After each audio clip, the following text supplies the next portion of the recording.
Hi friends! In this short video, I wanted to share a new plugin that I just built.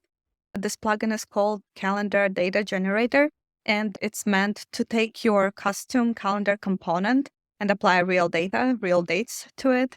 I've noticed there are plugins out there that will make a calendar for you from scratch, but I haven't seen any that would actually take whatever you already have and apply some data to it. So that's why I made it.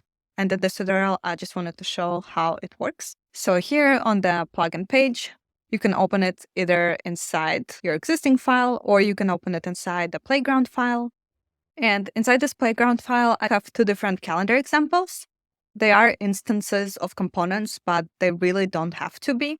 The only two requirements for this plugin to work is first, so whether you have a component instance or just a regular frame for your date cell, it has to be called .calendar_day. And then your month-year text box has to be in this format. At least that's how it is for now. And so to use the plugin, you're going to have your calendar selected. Then you're going to run the plugin. From here, you can choose like which month you want. You can specify whether you want your week to start on Sunday or Monday. You can select a year, and then you click Create, and it's going to apply all the dates. And then for any months that are before or after, it is going to fill out those text layers as well. And the only thing, if you want to make them inactive, you'd have to do it manually. For this one, let's start it with Monday and do a different year.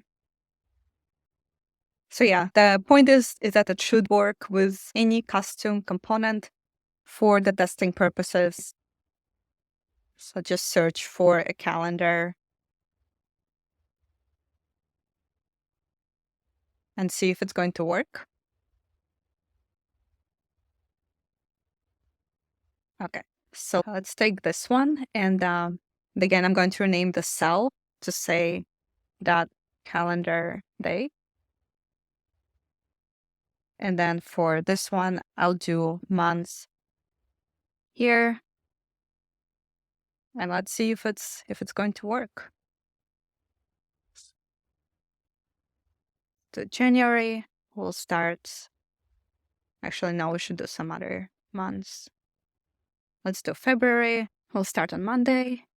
Actually, one thing is because it's the same component for the header, I'm going to change it to like weekday. Now let's try that. The days part worked. It didn't set the month because the text layer name, I think it was set manually, so it didn't update it when I changed the actual value. So we're going to reset that. Try again. And now it works. All right, that's the plugin. I hope this ensures that you never have to put in the days into your calendar manually and that you make some fun calendars with this. Let me know what you think. Let me know if you run into any bugs. I will leave the link to the plugin and also to the source code in the description if you wanted to take a look. Thank you for watching, and until next time, bye-bye.